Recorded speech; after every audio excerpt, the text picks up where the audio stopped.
तो hello everyone, कैसे हो आप सब। तो जैसा कि आप सभी जानते ही हो कि जो मेरा यूट्यूब चैनल है वो आपको टू व्हीलर और फोर व्हीलर के बारे में मैकेनिकल और टेक्निकल दोनों टाइप की नॉलेज प्रोवाइड करवाता है। पर आज का जो हमारा व्लॉग है वो थोड़ा हटकर होने वाला है। मैं आपको आज एक यात्रा पर लेकर चलने वाला हूँ। तो जैसा कि आप सभी जानते हो कि सावन का महीना स्टार्ट हो गया है, तो आज हम एक यात्रा पर जाने वाले हैं जो है डिस्ट्रिक्ट सिरमौर की शिवालिक रेंज की सबसे ऊँची चोटी चूड़धार महादेव यात्रा पर। और इस यात्रा में आपको बहुत ही भव्य दृश्य देखने के लिए मिलने वाले हैं जो कहीं ना कहीं आपका मन मोह लेंगे। पर वीडियो स्टार्ट करने से पहले जो लोग न्यू जुड़े हैं उनसे मैं यही कहना चाहता हूं कि जल्दी से चैनल को सब्सक्राइब कर लीजिए और साथ साथ बेल आइकन को भी प्रेस कर दीजिएगा, ताकि जब भी कभी ऐसी वीडियो मैं अपने चैनल पर डालूं तो उसका नोटिफिकेशन आपको मिलता रहे।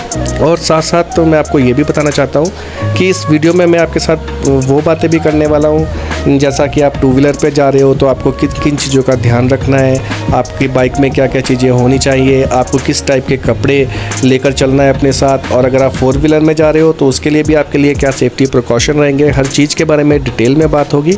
तो फटाफट से आप मेरे चैनल को सब्सक्राइब कर लीजिए ताकि वीडियो में आप बने रहें। किसी भी तरीके से आप इस वीडियो से गुम ना हो जाएं, कहीं आपसे वीडियो छूट ना जाए, तो उसके लिए आपको चैनल को सब्सक्राइब तो करना ही पड़ेगा। तो जल्दी से चैनल सब्सक्राइब कर लीजिए और अगर वीडियो पसंद आता है तो वीडियो को शेयर करना बिल्कुल भी मत भूलिएगा। तो चलिए फिर वीडियो स्टार्ट करते हैं। तो सबसे पहले आपको रूट समझा देता हूँ। अगर आप भी इस यात्रा पर आना चाहते हो तो आपको सबसे पहले नाहन आना पड़ेगा। तो अगर आप चंडीगढ़ की साइड से आ रहे हो, अम्बाला की साइड से आ रहे हो, या फिर आप कुरुक्षेत्र की साइड से आ रहे हो, देहरादून की साइड से आ रहे हो, आपको सबसे पहले नाहन ही आना पड़ेगा। नाहन में आपको इसलिए बोल रहा हूँ कि यहाँ के रोड भी इतने ज़्यादा ख़राब नहीं है। आपको सही कंडीशन में यहाँ के रोड मिलेंगे, NH मिलेगा, तो आपको किसी भी तरीके से ड्राइविंग में कोई भी परेशानी नहीं होने वाली है। और अगर आप दूसरे ट्रैक से जाते हो तो वहाँ पर आपको लैंडस्लाइड से जूझना पड़ेगा, रोड थोड़े ख़राब मिलेंगे। तो जो सबसे अच्छा रोड है वो बाया नाहन होकर ही है, और जो सबसे अच्छा ट्रैक है, जो पैदल का ट्रैक है, वो आपका बाया नौराधार से होकर है। तो वहाँ पर जाने के लिए भी आपको सबसे पहले नाहन ही आना पड़ेगा। तो अगर आप नाहन से इस यात्रा को स्टार्ट करते हो तो आपके बहुत से फ़ायदे भी होने वाले हैं, और साथ साथ आपको और भी शक्तिपीठ हैं जो बीच में मिलेंगे, तो आप उनके भी दर्शन करते हुए जा सकते हो। तो आपकी एक कंप्लीट यात्रा पैकेज हो जाएगा। तो इसलिए मैं आपको बोल रहा हूँ कि अगर आप इस यात्रा पर आना चाहते हो तो सबसे अच्छा जो रोड है, जो सबसे अच्छा ट्रैक है, वो आपको बाया नाहन ही होकर मिलेगा। पर अगर आप टू व्हीलर पर आ रहे हो तो कुछ एक प्रिकॉशन है जो आपको समझने होंगे, तो वो मैं सबसे पहले आपको बताता हूँ। आप जैसे जानते ही हो कि हिमाचल का जो मौसम होता है वो कब करवट ले ले ये किसी को मालूम नहीं होता है। तो अगर आप टू व्हीलर पे आ रहे हो तो सबसे पहले तो आपके पास वाटरप्रूफ शूज़ होने चाहिए, आपके पास एक रेनकोट होना चाहिए, और गर्म कपड़े भी आपको साथ में कैरी करने के लिए बनेगा। और साथ साथ आपकी जो बाइक है आप उसकी सर्विस करवा कर आइए। अपने जो बाइक के टायर हैं वो भी हो सकता है अगर तो न्यू ब्रांड टायर डाल कर आइए, क्योंकि इस टाइम रोड बहुत ज़्यादा स्लिपरी होते हैं और लैंडस्लाइड होती रहती है, तो रोड के ऊपर कीचड़ गाढ़ा टाइप का बना हुआ होता है, तो उस पे भी आपके टायर स्किड कर सकते हैं। तो अगर आपके न्यू टायर होंगे तो उसका ग्रिप अच्छे ढंग से बना रहेगा। तो ये थी आपके लिए जो टू व्हीलर लेके आ रहे हैं उनके लिए इन्फॉर्मेशन। और जो फोर व्हीलर पे आ रहे हैं उनके लिए भी सेम ऐसी इन्फॉर्मेशन है कि उनके टायर अच्छी कंडीशन में होने चाहिए, वो अपनी गाड़ी की सर्विस सही ढंग से करवा कर आए, और अपने साथ वो भी वाटरप्रूफ शूज़ और रेनकोट और गर्म कपड़े ज़रूर कैरी करें, क्योंकि जब हम इस यात्रा का पैदल का ट्रैक करेंगे तो वहाँ पर कब बर्फ़ पड़ जाए ये भी हमें मालूम नहीं है। और बस इस टाइम बारिश का मौसम तो है ही है, तो वहाँ पर कंटिन्यूसली बारिश तो आपको देखने के लिए मिलेगी। तो आपके साथ रेनकोट, वाटरप्रूफ शूज़ और गर्म कपड़े दोनों ही सूरतों में होने चाहिए, चाहे आप टू व्हीलर पे आ रहे हो या फिर फोर व्हीलर पे आ रहे हो। तो इस यात्रा को स्टार्ट करने के लिए आपको नाहन आना पड़ेगा, और नाहन से फिर आपको हरिपुर धार वाला रोड पकड़ना पड़ेगा। और ये जो नाहन के बाद का रोड है वो सारा का सारा आपका सिंगल लेन रोड होने वाला है। तो इस पर भी आपके ड्राइविंग के कुछ सेफ्टी प्रिकॉशन है जो मैं आपको आगे वीडियो में बता ही दूंगा। पर सबसे पहले आप जब नाहन पहुंच जाओगे उसके बाद आपने हरिपुर धार वाला ट्रैक जो रोड है वो पकड़ना है। तो मैं इसके साथ मैप भी मेंशन कर देता हूं ताकि आपको समझने में आसानी हो जाए और किसी भी तरीके की आपको चूक ना हो और आप किसी भी तरीके से रास्ता ना भटको। तो यहाँ पर मैं मैप अटैच करता हूँ। तो जैसा कि आप यहाँ सामने देख रहे हो कि नाहन टू हरिपुर धार आपका 3 घंटे 4 मिनट का सफ़र है और 86.1 किलोमीटर की दूरी है इसकी। तो जब आप हरिपुर धार पहुँच जाओगे तो वहाँ से आपको फिर नौराधार वाला रोड पकड़ना है, तो उसका भी मैं मैप अटैच कर देता हूँ। तो हरिपुर धार टू नोरा धार आपका 1 घंटे 10 मिनट का सफ़र है और 33.5 किलोमीटर का आपका सफ़र होगा। तो ये तो रही आपका जो ट्रैक है पूरा उसके बारे में नॉलेज, और उसके बाद जो पैदल का ट्रैक होगा वो आपको मैं आगे देखने में आ ही जाएगा।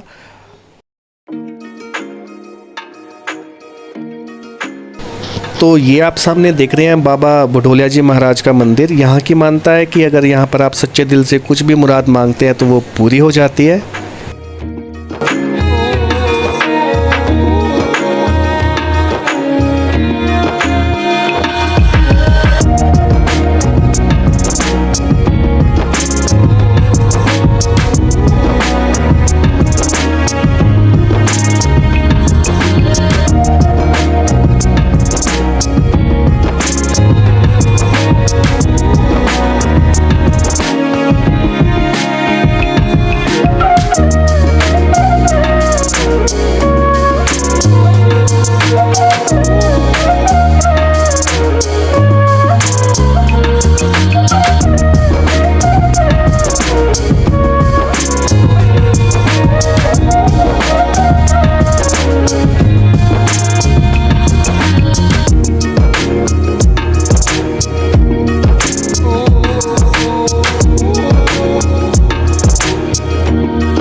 तो यहाँ पर जो आप ये मिट्टी का ढेर देख रहे हैं, यहाँ पर कुछ दिन पहले बादल फटा था जिसकी वजह से पूरा का पूरा रोड ख़राब हो गया था, पर पीडब्ल्यूडी वालों ने बहुत जल्दी प्रोग्रेस दिखाई है और पूरे रोड को क्लियर कर दिया है।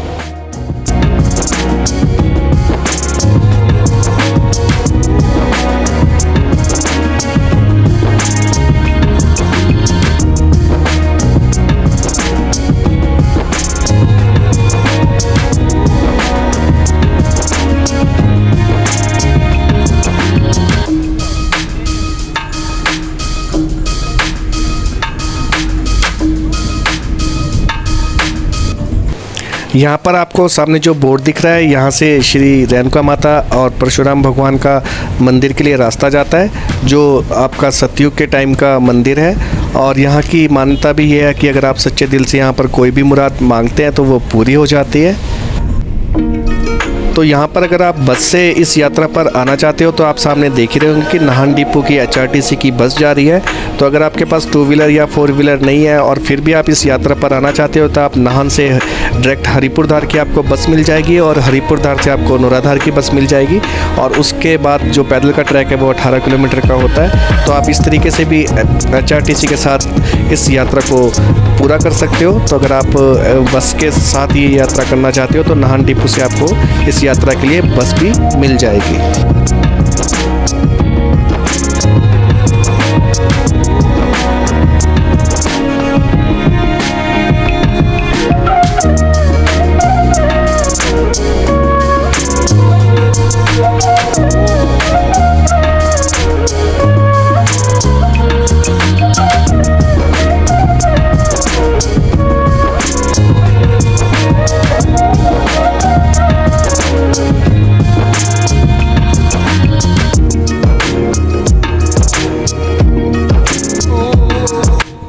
जिस रोड पर हम चल रहे हैं बहुत जल्दी ये पूरा का पूरा रोड डूबने वाला है। यहाँ पर बहुत बड़ा डैम प्रोजेक्ट बनने वाला है जो श्री रेणुका माता डैम प्रोजेक्ट के नाम से जाना जाएगा। और यहाँ से पानी जो है वो आपके दिल्ली शहर तक ले जाया जाएगा।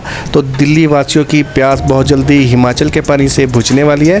तो जो भाई लोग दिल्ली से देख रहे हैं वो वीडियो को लाइक और शेयर कर दीजिए। तो यहाँ का जो पानी है वो भगवान भोलेनाथ का आशीर्वाद लेकर आपके घरों के नलों तक बहुत जल्दी पहुँचने वाला है।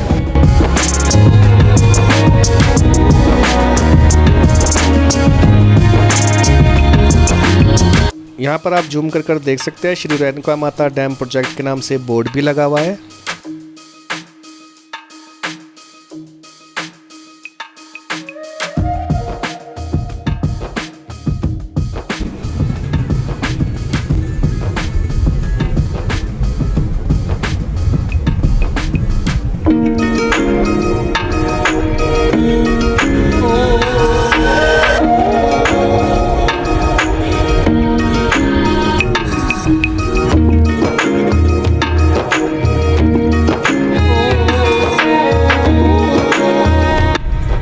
तो जैसा कि आप सभी देख ही पा रहे हैं, ये बिल्कुल सिंगल रोड है। यहाँ पर एक टाइम में एक ही गाड़ी क्रॉस हो सकती है। तो यहाँ पर मैं आपको एक और बात बताना चाहता हूँ कि बिल्कुल भी ओवर स्पीड पर ड्राइव ना करें, और जितने भी आपको मोड़ दिखते हैं, जितने भी कर्व आते हैं, उन पर अपना हॉर्न गाड़ी का बिल्कुल ब्लो करें, क्योंकि आपको एकदम से पता नहीं चलेगा कि जैसे ही आप मोड़ काटते हो, अगर आपने हॉर्न नहीं ब्लो किया हुआ होगा तो सामने से जो दूसरा आ रहा है वो भी हॉर्न ब्लो नहीं करेगा।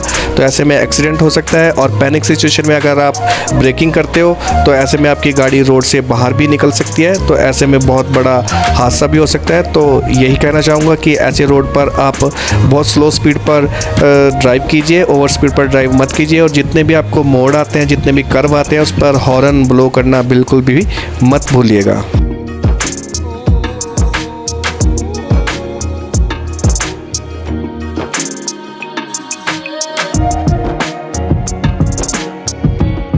तो जैसे जैसे हम अपनी यात्रा पर आगे बढ़ते जा रहे थे, वैसे वैसे मौसम भी सुहावना होता जा रहा था। आपने भी पीछे देखा होगा कि धूप लगी हुई थी, और अब एकदम से काले बादल जो हैं वो आसमान पर छाने लगे हैं। तो यही मैं आपको बताने वाला था कि हिमाचल में कब मौसम करवट ले ले आपको बिल्कुल भी पता नहीं चल सकता। एकदम से धूप लगी हुई है और एकदम से बारिश होने लगती है। यही यहाँ के मौसम की खूबसूरती है, जिसको देखने के लिए लोग दूर दूर से आते हैं।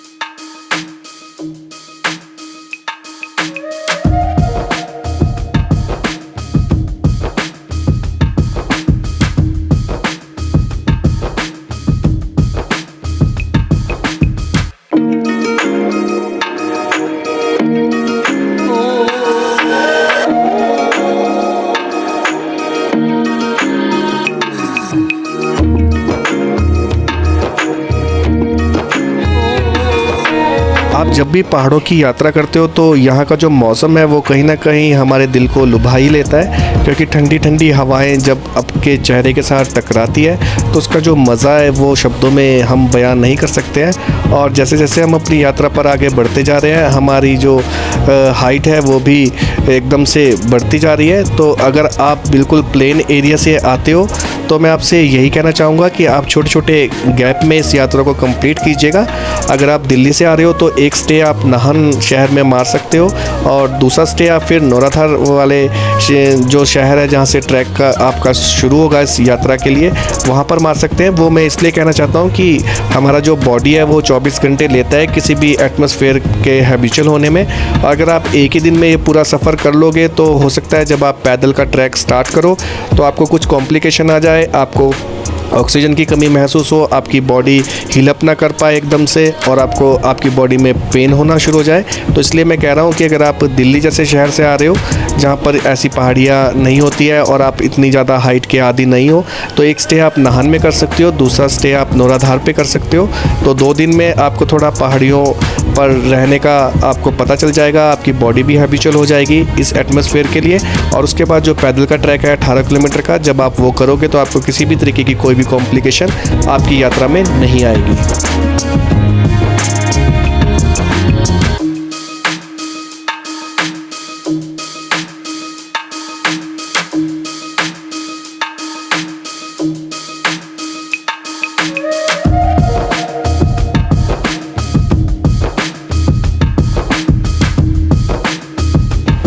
और यहाँ पर मैं आपको बार बार एक और चीज़ बता रहा हूँ और ज़ोर भी पा रहा हूँ इसी चीज़ के ऊपर कि जब भी आप मोड़ काटते हो तो वो वहाँ पर अपना गाड़ी का हॉर्न बजाना बिल्कुल भी मत भूलें, क्योंकि यही यहाँ का डेकोरम है यहाँ के रोड पर चलने का। स्लो स्पीड पर चलिए और हर मोड़ पर हॉर्न को ब्लो कीजिए ताकि सामने से आने वाले ट्रैफिक को ये मालूम चल सके कि उनके सामने से जो रोड है उस पर कोई गाड़ी है, तो वो भी अपनी साइड पूरी मिला ले और आप भी अपनी साइड पर चले, तो दोनों गाड़ियाँ ईजिली क्रॉस हो जाएंगी। पर अगर आप ऐसा नहीं करते हो, हॉर्न नहीं बजाते हो, तो एकदम से आप दोनों को पता चलेगा कि आमने सामने गाड़ियाँ हैं। तो ऐसी पैनिक सिचुएशन में आप अगर ब्रेकिंग करते हो तो उससे स्किड हो सकती है गाड़ी, या कुछ और भी हादसा हो सकता है।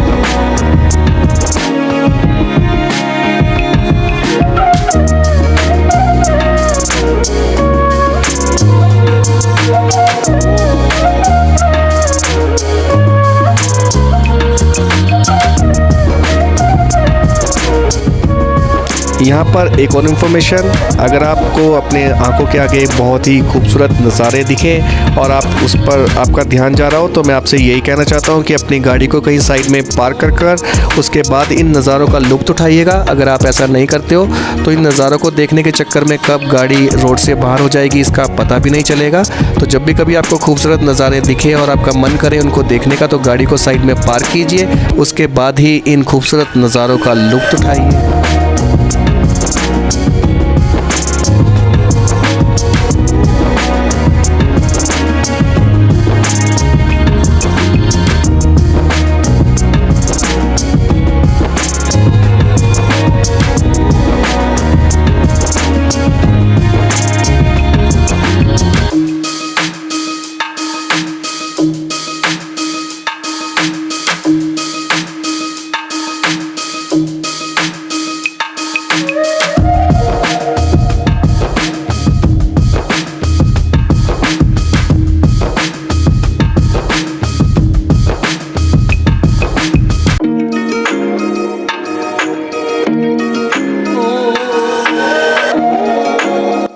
तो जैसे जैसे हम अपने सफ़र पर आगे बढ़ते जा रहे हैं, वैसे वैसे और भी ज़्यादा खूबसूरत नज़ारे हमारी आंखों के सामने हैं, जो आप सामने वीडियो में देख ही पा रहे होंगे।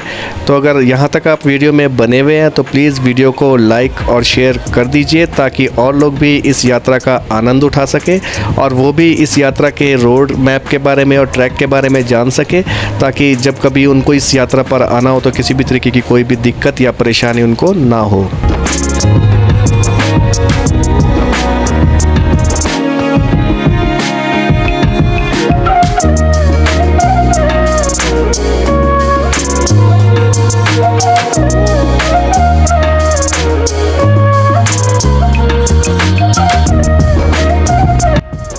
तो यहाँ पर मैंने वीडियो को थोड़ा फास्ट फॉरवर्ड किया है, तो आप ये बिल्कुल भी मत समझिएगा कि मैं रश ड्राइविंग कर रहा हूँ। तो यहाँ पर आप सामने बादल देख पा रहे होंगे। ऐसा लगता है कि अगर हम हाथ ऊपर उठाएंगे तो हम बादलों को छू लेंगे। तो इस यात्रा की यही खूबसूरती है। जैसे जैसे हम अपनी यात्रा पर आगे बढ़ते जाएंगे, बादल नीचे और पहाड़ियाँ और ज़्यादा ऊपर होती जाएंगी। तो आनंद लीजिए इन खूबसूरत नज़ारों का।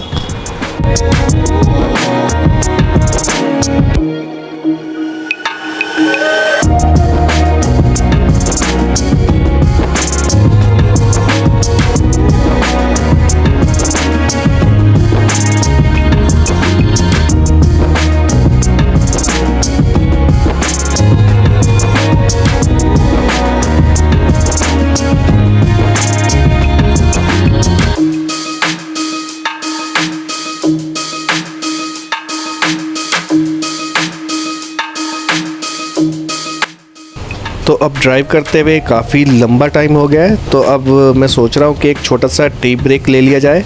तो तब तक आप आनंद उठाते रहिए इन खूबसूरत नज़ारों का, और मैं फटाफट से चाय पीने के लिए रुक जाता हूँ। पर वीडियो नहीं रुकेगा, वीडियो आपके लिए कंटिन्यू है। वो चाय वाला पार्ट जो था, जो हमने टी ब्रेक लिया था, वो मैंने बीच में से कट कर दिया है, ताकि आप किसी भी तरीके से बोर ना हो पाओ। जो आप खूबसूरत नज़ारों का आनंद लेने के लिए इस वीडियो पर आए, वो नज़ारे आपको कंटिन्यूसली मिलते रहें और आप उनका आनंद उठाते रहो।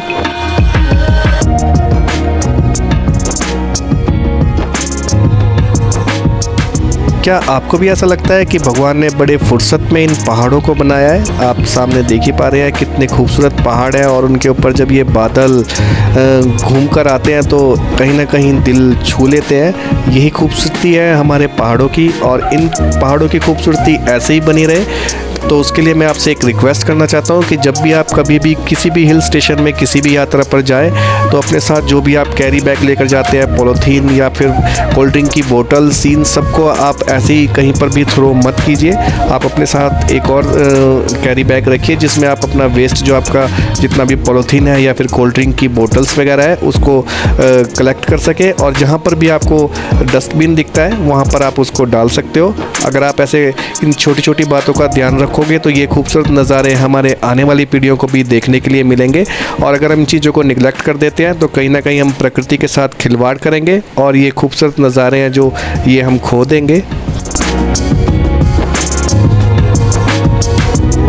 पहाड़ों की लाइफ वैसे भी बहुत ज़्यादा टफ होती है। आप देख पा रहे हैं यहाँ पर प्रॉपर्ली पार्किंग की भी जगह नहीं है। रोड के साइड बहुत ही कम जगह पर गाड़ियों को पार्क किया गया है और यहाँ पर पहाड़ों को भी कटिंग नहीं कर सकते हैं ताकि रोड चौड़ा हो जाए। अगर ऐसा करते हैं तो पहाड़ अनस्टेबल हो जाते हैं और फिर लैंडस्लाइड होने का खतरा बना रहता है। तो जो पहाड़ों की लाइफ होती है वो बहुत ही ज़्यादा टफ लाइफ होती है अकॉर्डिंग टू जो प्लेन एरिया में रहते हैं। यहाँ पर हर चीज़ के साथ स्ट्रगल होता है। किसी भी चीज़ को आप नॉर्मल वे में पा नहीं सकते हो। अगर आपको पानी भी लेकर आना है तो पानी भी आपको कम से कम 1 से 2 किलोमीटर तक पैदल जाना पड़ता है अगर आपका पाइपलाइन टूट जाता है। शहरों में तो ऐसा होता है कि आपको टैंकर आ जाते हैं, प्रोवाइड हो जाता है पानी, पर हमारे पहाड़ों में हर चीज़ के लिए बहुत ज़्यादा स्ट्रगल करना पड़ता है हमको।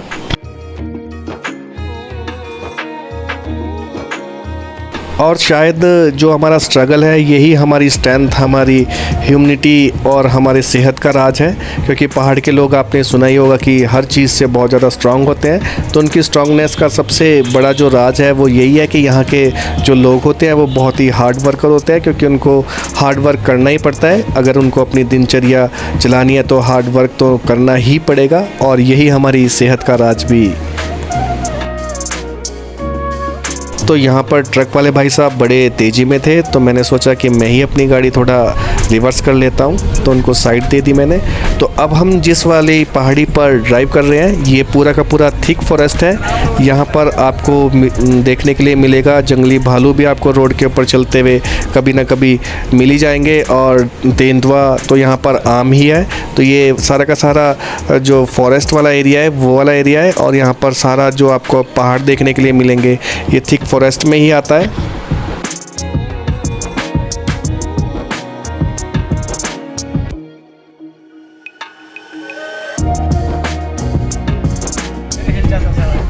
यहाँ पर हर मोड़ के बाद आपका जो व्यू है वो चेंज होता रहेगा।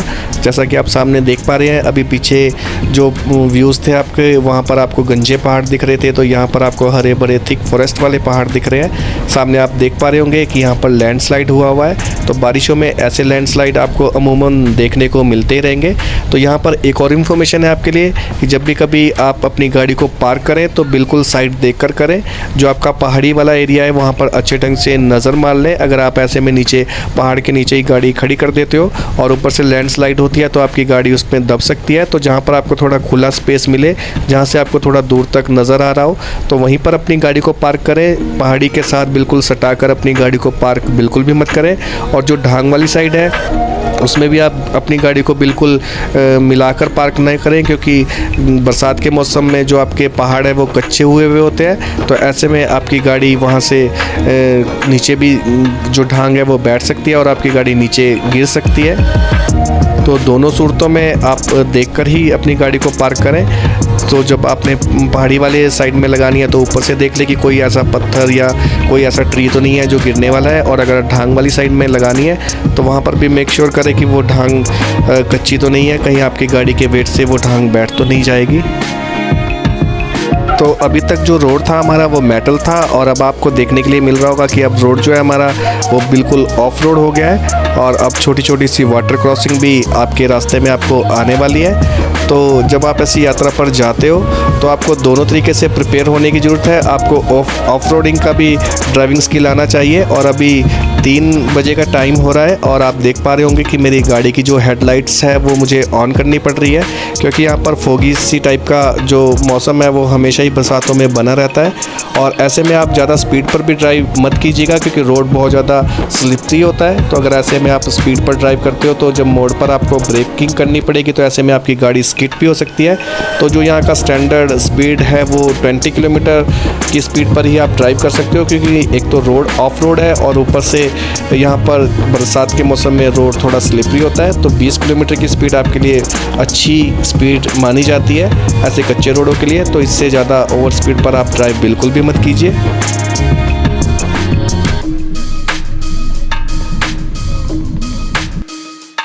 मन तो नहीं कर रहा है कि मैं बीच में वीडियो को 2 पार्टों पर डालूं, पर वीडियो बहुत ज़्यादा लंबा हो रहा है और मुझे लगता है कि इसके मुझे 2 पार्ट बनाने ही पड़ेंगे। तो यहाँ तक फर्स्ट पार्ट को कवर करते हैं और सेकंड पार्ट के लिए आपको दूसरी वीडियो में मिलते हैं। तो स्टे ट्यून। तो मिलते हैं आपसे इसके सेकंड पार्ट में, जिसमें आपको देखने के लिए मिलेगा बहुत ही मनमोहक ट्रैकिंग वाला एरिया। अब मैं आपको रोड वाला नहीं दिखाऊंगा, जहाँ से ट्रैक इसका शुरू होता है चूड़धार यात्रा का, आप सीधे आपको उसी पर मिलेंगे। उसके लिए मैं आपको इसमें छोटे छोटे क्लिप ऐड कर देता हूँ ताकि आपको ये मालूम पड़ सके कि अब जो ट्रैक स्टार्ट होने वाला है आगे वीडियो में वो किस टाइप का होने वाला है और उसमें आपको किस तरीके के दृश्य देखने को मिलने वाले हैं। तो मिलते हैं आपसे नेक्स्ट पार्ट में। तब तक के लिए आप सभी को बाय बाय, टेक केयर।